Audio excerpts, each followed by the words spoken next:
Good morning everybody, all of you मेरे प्यारे बच्चों। Good morning, good afternoon, good evening. आप जिस समय मेरा वीडियो देख रहे हैं उस समय के लिए आपको मेरा नमस्कार।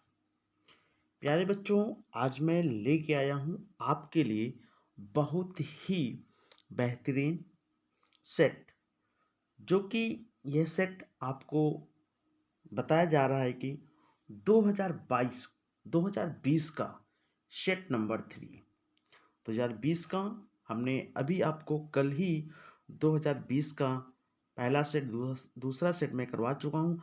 आज मैं आपके लिए लेके आया हूँ सेट नंबर 3। दोस्तों, मैं थोड़ा सा आपको बता रहा हूँ कि ये सेट आपको पूरी तरह से करवाया जाएगा और आप पेशेंस के साथ पूरी वीडियो को देखिएगा। एक एक शब्दों का यहाँ पे केमिस्ट्री में आपको जवाब दिया जाएगा। एक एक शब्दों का आपको जवाब दिया जाएगा मेरे प्यारे बच्चों, एक एक शब्दों का जवाब दिया जाएगा। बस आप बहुत ही पेशेंस से बैठिए और वीडियो को देखिए, क्योंकि पेशेंस अगर आप नहीं बनाएंगे तो आप मेरे प्यारे बच्चों, आप इसमें बहुत सारी चीज़ों को खो सकते हैं। क्यों? मेरा मकसद आपको ये नहीं है कि बोर्ड परीक्षा में पास होने का मेरा मकसद नहीं है। मेरा वीडियो बनाने का मकसद है आप तक मेरा लेक्चर पहुँचे और कम समय में अच्छी से अच्छी नॉलेज आप ज्ञान यानी नॉलेज गेन कर सकें। यहाँ पे खंड खा जो है रसायन विज्ञान का सेट, मैं सेट में ओनली फॉर केमिस्ट्री में आपको केमिस्ट्री का मैं सारा सेट में करवाऊंगा मेरे प्यारे बच्चों। इसका प्रश्न नंबर 5 आपको दिया गया है, उसका का कह रहा है कि एल्डिहाइड निम्नलिखित में से एल्डिहाइड है। देखिए, निम्नलिखित में से एल्डिहाइड है तो पहला ऑप्शन आपका दे रहा है कि मेथेनॉल। मेरे प्यारे बच्चों, मैं आपको बता रहा हूँ मेथेनॉल ये ऑप्शन बिल्कुल आपका गलत है। क्यों? क्योंकि मेथेनॉल में आपका OH समूह होता है, इसमें आपका नहीं है, क्योंकि इसमें क्या है, एल्कोहल समूह है। तो ये आपका बिल्कुल नहीं, ये आपका बिल्कुल रॉन्ग है, पहला ऑप्शन नहीं है। दूसरा देखते हैं, इसमें बताया गया मेरे प्यारे बच्चों मेथेनॉल, बिल्कुल ऑप्शन आपको यही मिलेगा, क्या, मेथेनॉल। क्यों? क्योंकि जहाँ पे अल लगता है वहाँ पे होता है एल्डिहाइड समूह।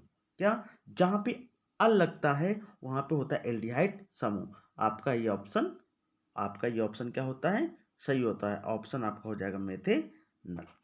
अब तीसरा दिया है इस एथेनॉल, इसमें भी एल्कोहल समूह है। ये आपका एथेन दिया है, ये आपका एल्केन है केवल।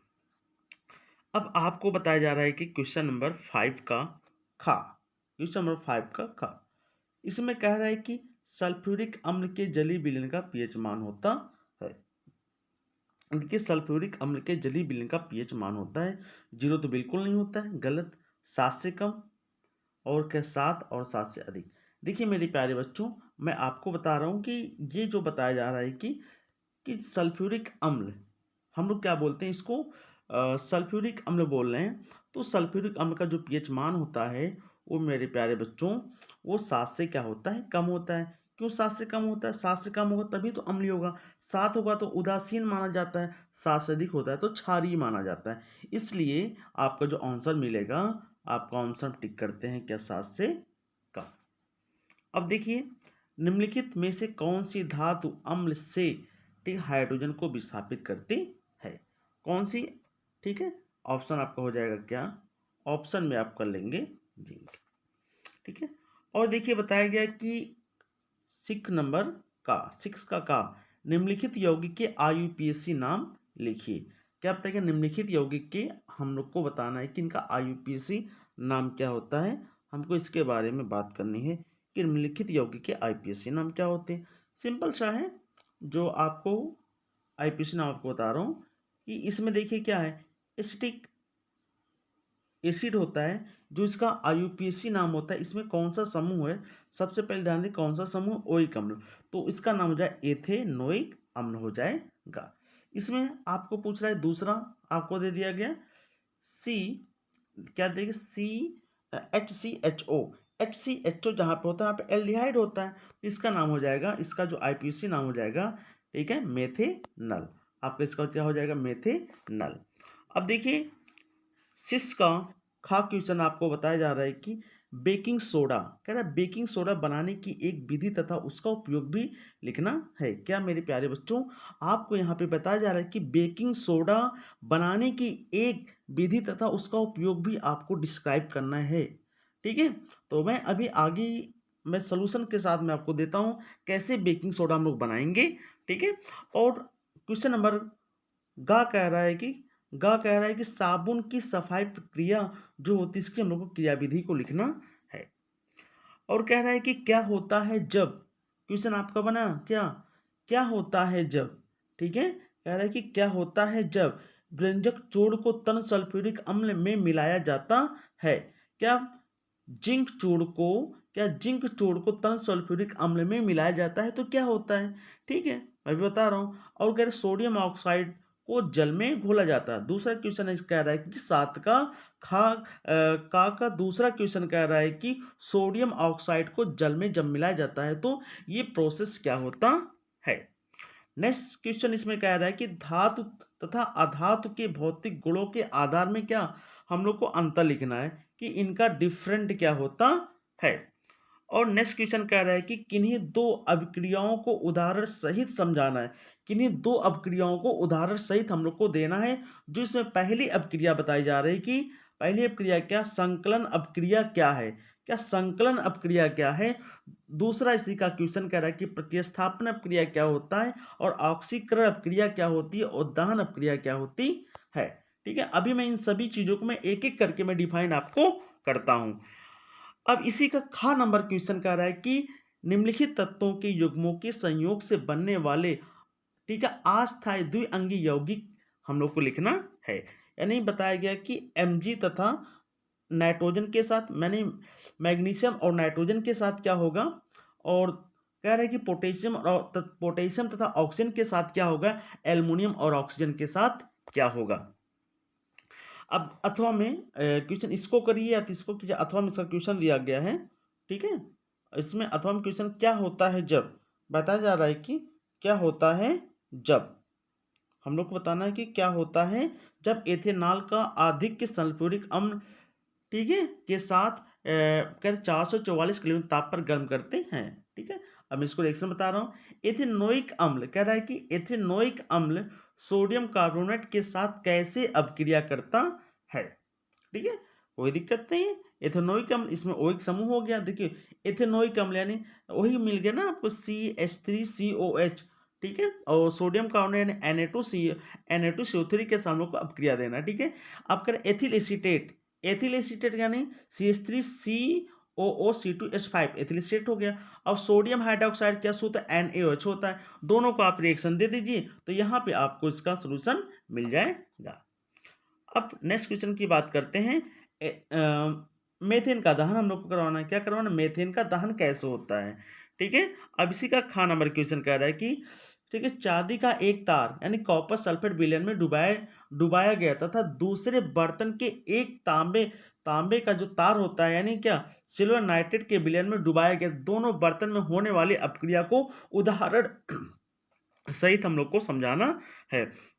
और कह रहे कि आयनिक यौगिकों के गलनांक उच्च क्यों होते हैं।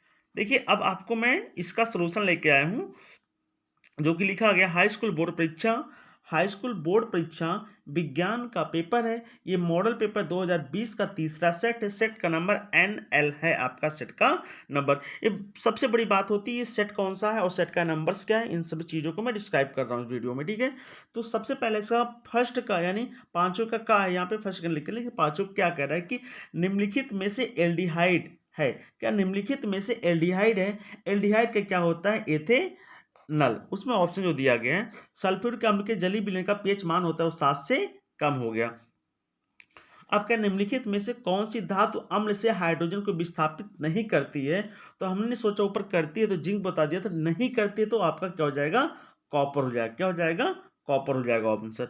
और कह रहे हैं निम्नलिखित यौगिक के आपको निम्नलिखित यौगिकों के IUPAC नाम लिखना है। दोस्तों मैं थोड़ा सा आपको बात करता हूं जो IUPAC कहाँ से लाया गया। जब हमारे देश में देखा गया कि जब विश्व में देखा गया कि ऑर्गेनिक केमिस्ट्री कंपाउंड का तांता लग गया था, यानी एक के बाद एक कितने ज़्यादा ऑर्गेनिक केमिस्ट्री के कंपाउंड हो गए थे, उनका सामान्य नाम रखने से हम लोग पहचान नहीं सकते थे। तो जो हमारे रसायनज्ञ यानी जो रसायन शास्त्रियों ने उन्होंने एक ऐसा सिस्टम बनाया जो उनका नाम आईयूपीएसी रखा। जो उनका नाम क्या रखा?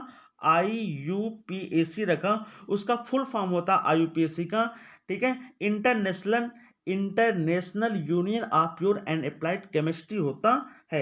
ये एक जिनेवा बताया गया कि जिनेवा की उसी संघ में मतलब बनाया गया, जिनेवा के संघ में, उसमें राष्ट्रीय कांग्रेस के ऐसा कुछ बताया गया उसमें था, जो उनके सिस्टम में रहते उनके, ठीक है, ये बनाया गया। और इनके बनने से सभी लोगों को थोड़ा सा ऑर्गेनिक केमिस्ट्री में सुविधाएं होगी, क्योंकि आप लोग जानते हैं ऑर्गेनिक केमिस्ट्री के कंपाउंड की मैं बात करूं, लगभग 4 लाख से अधिक इनके यौगिक हैं, ठीक है, 4 लाख से अधिक यौगिक हैं। इसलिए इनको बनाने में काफ़ी इनको दिक्कत को सामना करना पड़ा और इनको सिस्टम बना दिया। ऐसे लाखों, 2 लाख 4 लाख हम लोग ऐसे यौगिक को सिस्टम तरीके से याद कर सकते हैं। तो ये आईपीएससी, क्योंकि ऑर्गेनिक केमिस्ट्री में अगर कोई भूमिका निभाता है तो वो तो आईपीएससी में भूमिका निभाता है। यहाँ पे कहा गया इसका आंसर, हम लोग को इसका आईपीएससी नाम बताना है मेरे प्यारे बच्चों, इसका आईपीएससी नाम बताना है। नाम क्या यहाँ पे लिखा है? CH3COOH, क्या लिखा? CH3COOH। इसका नाम होता है मेथेनोइक अम्ल, यानी जो हम लोग कहने की भाषा में सिर्फ बोलते हैं HCHO। क्या बताया? HCHO ये होता है क्या? इसका जो आईपीसी होता है मेथेनल, क्योंकि यहाँ पे CHO एक आपका एल्डिहाइड समूह हो जाता है। अब कह रहा है कि बेकिंग सोडा, कह रहा है कि बेकिंग सोडा बनाने की एक विधि तथा एक उपयोग हम लोग को लिखना है। बेकिंग सोडा कैसे बनाते हैं, हमको एक इसकी विधि देना है और इसकी एक उपयोग भी लिखना है। तो हम लोग बनाएंगे बेकिंग सोडा कैसे बनाएंगे? प्रयोगशाला में, ठीक है, प्रयोगशाला में बेकिंग सोडा बनाने के लिए सोडियम क्लोराइड और अमोनिया तथा जल और कार्बन डाइऑक्साइड को मिलाने पर, ठीक है, बेकिंग सोडा हम लोग और अमोनियम क्लोराइड प्राप्त होता है। तो मैं आपको मेरे प्यारे बच्चों, मैं आपको रिएक्शन दिखा रहा हूँ, रिएक्शन में कैसे करवा रहा हूँ। यहाँ पे NaCl सोडियम क्लोराइड हो गया, यहाँ पे अमोनिया हो गया, जल हो गया और कार्बन डाइऑक्साइड हो गया, ठीक है। अब यहाँ पे ध्यान देंगे सभी को लेकर के हम लोग को ये सोडियम क्लोराइड, अमोनिया हो गया, जल हो गया और कार्बन डाइऑक्साइड जब यहाँ मिला लेंगे तो हम लोग को सोडियम बाइकार्बोनेट, यहाँ क्या होगा? सोडियम बाइकार्बोनेट, जो हम लोग बोलते हैं बेकिंग सोडा, इसी को हम लोग खाने का सोडा ही बोलते हैं। और नेक्स्ट हम लोग को, यानी ये आपका मुख्य उत्पाद है और हमको साथ में जो सह उत्पाद मिला है अमोनियम क्लोराइड, ये मेरा सह उत्पाद है। अब देखिए मैं इसको आपको बता रहा हूँ कि इसका उपयोग क्या होता है। सबसे पहले जो इसका उपयोग होता है, बेकिंग सोडा की प्रकृति कैसी होती है? क्षारीय होती है, इसीलिए यह पेट की अम्लता को दूर करने में इसका प्रयोग किया जाता है। और नेक्स्ट हम कह सकते हैं इसका प्रयोग औषध के रूप में भी किया जाता है। और देखिए यहाँ पे बताया गया साबुन की सफाई प्रक्रिया को समझाइए, यानी क्वेश्चन बहुत बार आ चुका है बोर्ड परीक्षा में, आप लोग बहुत बारीकी समझिएगा।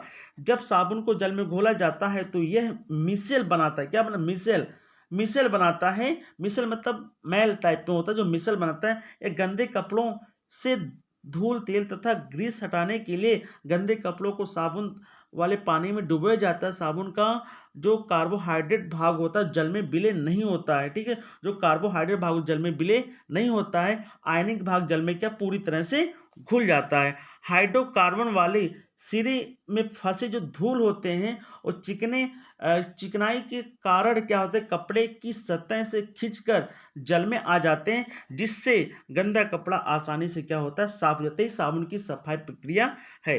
अब देखिए आपको बताया जा रहा है कि क्या होता है जब केवल रासायनिक समीकरण हम लोग को देना है। क्या होता है जब? ये क्वेश्चन बोर्ड के लिए वेरी इंपॉर्टेंट मेरे प्यारे बच्चों, ये बोर्ड के लिए वेरी इंपॉर्टेंट है। आपका मकसद ही केवल बोर्ड परीक्षा ही नहीं पास करना, अच्छे मार्क्स लाना है भी है आपका मकसद है। तो यहाँ पे आप लोग बहुत बारीकी से देखिए कि जिंक चूड़ को, कह रहा है कि यार जिंक चूड़ को, यानी जिंक चूड़ मतलब पाउडर मुरादे के रूप में हो सकता है, उनको सल्फ्यूरिक अम्ल से प्रक्रिया करवाएंगे तो क्या होगा? हमने यहाँ पे ले लिया क्या? जिंक, यहाँ पे जो लिया गया जिंक लिया गया और यहाँ पे सल्फर यानी H2SO4 लिया गया। जब इन दोनों को हम रिएक्शन करवा देंगे, अब देखिए यहाँ पे रिएक्शन कैसे होता है। बिल्कुल, ये हमने जिंक लिया और यहाँ से क्या हमने H2SO4 ले लिया, तो ये बन गया जिंक सल्फेट बन गया और यहाँ से H2 गैस क्या हो गया, यहाँ से निकल जा रही है, ठीक है, गैस रूप में ये आपका निकल जा रहा है। अब हम बात करते हैं दूसरा, इसी का क्वेश्चन कह रहा है कि सोडियम ऑक्साइड को, कह रहा है जब सोडियम ऑक्साइड को जल में घोला जाता है तो क्या बनता है। यानी सोडियम ऑक्साइड को Na2O होता है, सोडियम ऑक्साइड शुद्ध होता है, बिल्कुल ध्यान सुनिएगा। आप लोग बहुत लोग NaO लिख देते नहीं, लेकिन इससे ऑक्सीडेशन तेज गुणा किया जाता है तो उससे आपको प्राप्त होता है। यानी इसका जो सोडियम ऑक्साइड स्रोत होता है Na2O होता है, और जब जल के साथ क्रिया करवा देंगे तो यहाँ पे जो हम लोग को मिल जाएगा, जो मिलेगा यहाँ पे हम लोग को, अब रिएक्शन कैसे करवाया गया, यहाँ पे सब कुछ 2Na और O और यहाँ पे 2 और H2 मिलके हम लोग बना लिया क्या, हम लोगों ने यहाँ पे बना लिया 2NaOH बना लिया। अब देखिए जो नेक्स्ट क्वेश्चन इससे कह रहा है कि धातु तथा अधातु में भौतिक गुणों में अंतर स्पष्ट करना है। देखिए सबसे पहले बता रहा हूँ कि धातु क्या होता है, मैं सबसे पहले इसके बारे में बता रहा हूँ कि ये धातु होता क्या है। देखिए जो हम लोग इंग्लिश में उसको बोलते हैं मेटल। अब देखिए मेटल क्या होता है, धातु क्या होता है, धातु वे पदार्थ होते हैं जो इलेक्ट्रॉन को, ठीक है, इलेक्ट्रॉन को त्याग करके धनायन बनाते हैं, हम उसको क्या बोलते हैं, धातु बोलते हैं। यानी मेटल क्या होते हैं, जो इलेक्ट्रॉन क्या करते हैं, इलेक्ट्रॉन को त्याग करने के बाद जो धनायन बनाते हैं हम उसे धातु कहते हैं। और सिंपल सी बात करता हूँ, आधातु क्या होता है, आधातु वे पदार्थ होते हैं जो इलेक्ट्रॉन को ग्रहण करके, यानी जो इलेक्ट्रॉन को ग्रहण करके और ऋणायन बनाते हैं उन्हें हम लोग क्या बोलते हैं, आधातु। क्या बोलते हैं, हम उनको आधातु कहते हैं। अब देखिए इन दोनों में अंतर क्या है, सिंपल सा बात है कि अंतर क्या है, ये चमकदार, ये कैसे होती हैं, ये चमकदार होती हैं, इनमें कोई विशेष चमक नहीं होता है।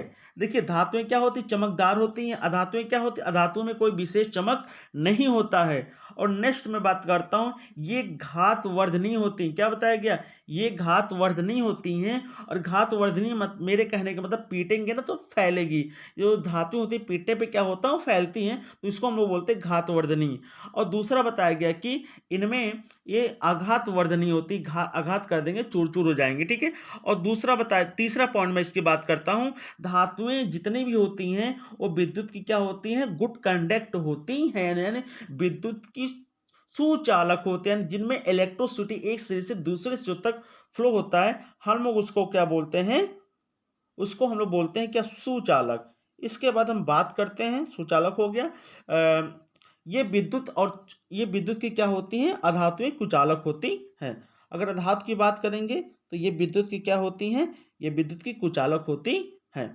इसके बाद इनका नेक्स्ट पॉइंट में बात करता हूं कि इनका गलनांक, जो इनका हम बात करते हैं कि इनका गलनांक उच्च होता है और इनका गलनांक उच्च नहीं होता है, ठीक है, क्योंकि मिश्रण होता है तो कहाँ से उच्च होगा, ठीक है, मेटल तो भाई उच्च होता है। अब ध्यान दीजिएगा, इन्हीं कह रहा है कि किन्हीं दो अपक्रिया को उदाहरण देकर समझाएं, किन्हीं दो को देना है आपको उदाहरण देकर, फिलहाल ये बोर्ड के लिए, बाकी आप सारे आप कर लो तो बेटर है। देखिए ऑक्सीकरण क्या होता है, देखिए ऑक्सीकरण अपक्रिया क्या होती है, वेरी इंपॉर्टेंट है, ऑक्सीकरण अपक्रिया क्या होती है, किसी रासायनिक अपक्रिया में, बताइए किसी रासायनिक अपक्रिया में किसी पदार्थ से ऑक्सीजन का योग और तथा हाइड्रोजन का हटना ही, यानी ऑक्सीजन का जुड़ना और हाइड्रोजन का हटना ही क्या कहलाता है, ऑक्सीकरण अपक्रिया कहलाता है। इसका सिंपल से एग्जांपल ले सकते हैं, जैसे मैंने यहाँ पे लिया एथिल एल्कोहल को जो ऑक्सीजन के साथ क्रिया करवा दिया तो यहाँ पे ऑक्सीजन क्या जुड़ गया, तो यहाँ पे उत्प्रेरक यानी कैटालिस्ट होता है। अब देखिए यहाँ पे उत्प्रेरक मतलब क्या होता है, मैं प्यारे बच्चों मैं आपको बता रहा हूँ कि उत्प्रेरक क्या होता है, उत्प्रेरक वो होता है जो अपक्रिया के वेग में परिवर्तन कर देता है। इसका मतलब कहने का मतलब ये होता है कि अपक्रिया के वेग में परिवर्तन का मतलब ये होता है, चाहे अपक्रिया को घटा दे चाहे अपक्रिया को बढ़ा दे, तो इसका ही मतलब होता है उत्प्रेरक। यानी अपक्रिया को ध्यान से देखिएगा, अपक्रिया में क्या एथिल अल्कोहल लिया गया और ऑक्सीजन के इसका ऑक्सीकरण करवाया जा रहा है, ठीक है। जब इसका मैंने यहाँ पे ऑक्सीकरण करवा रहा हूँ तो यहाँ पे ये एथिल अल्कोहल और ऑक्सीजन का ऑक्सीकरण करने के बाद इन्होंने एसिटिक एसिड बना लिया, या हम लोग इसको इसका ऑपरेशन हम बता रहा हूँ एथेनोइक अम्ल, हम लोग क्या बोलते हैं इसको, एथेनोइक अम्ल बोलते हैं। अब बताया गया कि दहन अपक्रिया क्या होती है, मेरे प्यारे बच्चों की दहन अपक्रिया क्या होती है, वह रासायनिक अपक्रिया, क्या बताया गया, वह रासायनिक अपक्रिया जो वायु की उपस्थिति में क्या होता है, जो वायु की उपस्थिति में जलता है उसे क्या बोलते हैं हम लोग, दहन अपक्रिया। एक बार पुनः समझिए कि दहन अपक्रिया किसे कहते हैं, ठीक है, कि दहन अपक्रिया किसे कहते हैं, वह रासायनिक अपक्रिया, क्या, वह रासायनिक अपक्रिया जो वायु की उपस्थिति में, क्या, जो वायु की उपस्थिति में क्या होता है, जलता है, जो वायु की उपस्थिति में जलता है उसे हम लोग दहन अपक्रिया कहते हैं। दहन अपक्रिया। अब यहाँ पे दिखाया गया, जैसे यहाँ पे एग्जाम्पल में लिया गया कि मेथेन ले लिया, मेथेन को जब हम लोग वायु में जलाएंगे तो यहाँ कार्बन डाइऑक्साइड और क्या मिलेगा, जल मिल जाएगा। ठीक है, तो दहन अपक्रिया आप लोग समझ गए होंगे। इसका रिएक्शन पुनः एक बार समझिए कि ये आपको मेथेन लिया गया और यहाँ पे ऑक्सीजन के साथ, मेथेन को ऑक्सीजन के साथ जलाने पर यहाँ पे कार्बन डाइऑक्साइड और क्या मिल गया, जल मिल गया। तो यही है क्या, दहन अपक्रिया। इसके बाद में बता रहा हूँ निम्न तत्वों के युग्म के संयोग से बनने वाले यौगिक का नाम लिखना है। तो यहाँ पे देखिए, जो Mg और N लिया गया तो यहाँ पे Mg3N2 बन गया, क्योंकि मैग्नीशियम का 2 होता है, नाइट्रोजन का 3 होता है। तो जैसे हमने यहाँ पे लिख लिया Mg और यहाँ पे N लिख लिया, तो यहाँ मैं आपको बता रहा हूँ Mg का 2 होता है, नाइट्रोजन 3, तो तीनों गुणा हो गए, तो Mg3N2 यहाँ पे बन गया। आप समझ गए होंगे कि कैसे मैंने इसको बनाया है। ठीक है, अब नेक्स्ट क्वेश्चन की बात करते हैं। इसी को यहाँ पोटेशियम और ऑक्सीजन के साथ बनाया गया, और मैं पोटेशियम ऑक्सीजन के साथ मैं आपको बना के बता दे रहा हूँ कि ये कैसे पोटेशियम और ऑक्सीजन के साथ कैसे ये बनाया गया। तो यहाँ पे जो पोटेशियम का होता है, पोटेशियम का K होता है, ऑक्सीजन का O होता है। पोटेशियम की जो ऑक्सीकरण संख्या 1 होती है, ऑक्सीजन की ऑक्सीकरण 2 होती है। तो यहाँ जब तिर्यक इसका हमने गुणा कर दिया तो K2O बन गया। तो यही मैं आपको बताना चाह रहा हूँ K2 कैसे बन गया, यानी पोटेशियम ऑक्साइड बन गया। अब देखिए यहाँ पे बात करते हैं कि एल्युमिनियम और ऑक्सीजन, जब यहाँ पे हमने एल्युमिनियम लिया, यानी क्या लिया, एल्युमिनियम लिया, Al और O लिया, तो यहाँ पे देखेंगे हम लोग एल्युमिनियम की ऑक्सीकरण से 2 होती है, इसकी 2 जब गुणा कर देंगे Al2O3 बन जाएगा। तो ये आप लोग समझ गए होंगे सूत्र कैसे, सारे सूत्र ये कैसे बने हैं। ठीक है, तो इसका एल्युमिनियम ऑक्साइड का ये सूत्र होता है। तो ये पेपर में भी आ सकता है, इसको अब कोई बड़ी बात नहीं है, क्लास 9th का सिलेबस है। अब नेक्स्ट क्वेश्चन बता रहा हूँ कि क्या होता है जब, क्या होता है जब, कि रासायनिक समीकरण हम लोग को देना है कि क्या होता है जब। इसमें बता रहा हूँ कि एथेनॉल को, जब एथेनॉल को सल्फ्यूरिक अम्ल के साथ या इसकी उपस्थिति में गर्म करते हैं तो क्या मिलेगा ना। तो यहाँ पे हम लोग CH3CO2H लिया गया और सल्फ्यूरिक अम्ल की उपस्थिति में 443 केल्विन टेम्परेचर पर जब इसको हीट करते हैं तो ये आपके यहाँ पे CH2 डबल बॉन्ड CH2 बन जाता है। तो यहाँ पे बताना CH2 बन गया तो इसका नाम एथीन हो गया। क्या हो गया, एथीन। ठीक है, एथीन हो गया और जहाँ पे जल बन गया। ठीक है, नेक्स्ट क्वेश्चन की हम बात करते हैं। यहाँ पे एथेनोइक अम्ल को, यानी एथेनोइक अम्ल और सोडियम कार्बोनेट के साथ जब गर्म करते हैं, देखिए यहाँ पे बताया गया एथेनोइक अम्ल यानी CH3COH होता है, सोडियम कार्बोनेट होता है Na2CO3 होता है। ठीक है, Na2CO3 होता है। अब इसके बाद जब क्रिया करवा देंगे तो यहाँ पे जो मेरा, ये देखिए कैसे क्रिया करेगा, ठीक है, यहाँ से एक लेगा, ठीक, एक लेगा, एक छोड़ देगा सोडियम, तो यहाँ पे सोडियम एसीटेट बन गया और यहाँ पे सोडियम बाइकार्बोनेट बन गया, जिसको हम लोग क्या बोलते हैं, बेकिंग सोडा भी कहते हैं। नेक्स्ट बात करते हैं, एथिल एसीटेट सोडियम हाइड्रोक्साइड से कैसे अपक्रिया करता है, यानी कि एथिल एसीटेट, ठीक है, एथिल एसीटेट सोडियम हाइड्रोक्साइड के साथ कैसे अपक्रिया करता है। तो एथिल एसीटेट का सूत्र होता है CH3COOC2H5 होता है। ये क्या है, एथिल, ये क्या है मेरे प्यारे बच्चों, ये आपका एथिल एसीटेट है। ये क्या है, एथिल एसीटेट और सोडियम हाइड्रोक्साइड के साथ जब अपक्रिया करवा देंगे तो यहाँ पे जो हम लोग को मिलेगा सोडियम एसीटेट मिलेगा और एथिल एल्कोहल मिल जाएगा। अब देखिए नेक्स्ट क्वेश्चन की बात करते हैं, मेथेन का दहन हम लोग कैसे करेंगे, यानी मेथेन को हम लोग कैसे जलाएंगे, यही होता है मेथेन का दहन। जब अभी हमें दहन के प्रक्रिया मैंने आपको इसको बताया था, जब मेथेन ले लेंगे और मेथेन ले लिया, ऑक्सीजन अपक्रिया करवा दें, कार्बन डाइऑक्साइड और जल मिल गया, तो यही क्या है, मेथेन का दहन। इसको दहन प्रक्रिया में भी इसको, इस एग्जाम्पल को लिख सकते हैं। ठीक है, नेक्स्ट क्वेश्चन बताया गया, ध्यान दीजिएगा नेक्स्ट क्वेश्चन को बहुत बारीकी से। ये कहा गया एक चांदी का तार जो कॉपर सल्फेट के विलयन में डुबाया गया है तथा एक दूसरे बर्तन में एक तांबे का तार जो हो गया सिल्वर नाइट्रेट के विलयन में डुबाया गया, तो दोनों बर्तन में होने वाली अपक्रिया को आपको कारण से समझाना है। तो कोई दिक्कत, ये अपक्रिया नहीं होगी। इसकी प्रथम शर्त क्या है, यह क्रिया संभव नहीं है क्योंकि कॉपर जो Ag से क्या अधिक क्रियाशील है, इससे जो Ag है कॉपर को विस्थापित नहीं कर सकता है। और दूसरी बताया गया कॉपर और इसको कह रहे कॉपर को सिल्वर नाइट्रेट को अपक्रिया करवा देंगे तो यहाँ पे जो कॉपर है Ag को विस्थापित कर देगा, क्योंकि जो कॉपर है Ag से अधिक क्रियाशील है, इसलिए कॉपर नाइट्रेट बना लेगा और यहाँ पे सिल्वर निकल जाएगा। ठीक है, यह क्रिया संभव है क्योंकि जो कॉपर Ag से क्या है, Ag से क्रियाशील धातु, इस वजह से उसको अपक्रिया कर लिया। ठीक है, नेक्स्ट क्वेश्चन है कि आयनिक यौगिकों का गलनांक उच्च क्यों होता है? सिंपल सा है, आयनिक यौगिक के आयनों के बीच एक मजबूत अंतर यानी आयनिक आकर्षण बल होता है। यह आकर्षण बल को कम करने के अत्यधिक मात्रा में ऊष्मा की आवश्यकता होती है, यानी इस को कम करने के लिए अत्यधिक क्या होती है? ऊष्मा की आवश्यकता होती है। यही कारण है आयनिक यौगिकों के गलनांक उच्च होते हैं। अभी आप ये भी कह सकते हैं इनमें विपरीत प्रकार के आवेश होते हैं, इसी कारण नहीं कर सकते हैं, ठीक है? ये भी आप कह सकते हैं, कोई दिक्कत नहीं है। तो इस तरह से आपका मैंने पूरा सिलेबस आपका यहाँ पे आप देख सकते हैं, आपका जो पूरा सिलेबस आपका खत्म कर दिया, ठीक है? तो ये सेट आप लोग को समझ में आ गया होगा। इसमें कोई भी दिक्कत हो तो आप इसमें आप कमेंट बॉक्स में आप पूछ सकते हैं। मैंने सारे क्वेश्चन करवा दिया। 2000 हाई स्कूल द्वारा बोर्ड परीक्षा 2020 का आपका तीसरा सेट आज आपका यहाँ पे सॉल्व हो गया। So thanks, best of luck मेरे प्यारे बच्चों। सभी लोग वीडियो को देखिए, अगर जो भी आपको ना समझे कमेंट बॉक्स में ज़रूर बताइएगा, ताकि आने वाले वीडियो में मैं उसको अच्छे से और एक्सप्लेन करूं। जहां भी आपको ना समझ में आए वहां पे आप उसको कमेंट कीजिएगा, इस टॉपिक को मैं दोबारा इस पीडीएफ को खोल करके मैं आपको समझा सकता हूं, ठीक है? लेकिन आपका केवल उद्देश्य ये होना चाहिए कि एग्जाम पास ही करना नहीं है, बल्कि हमको बोर्ड परीक्षा में अच्छे मार्क्स लेके आना है। So thanks, best of luck मेरे प्यारे बच्चों।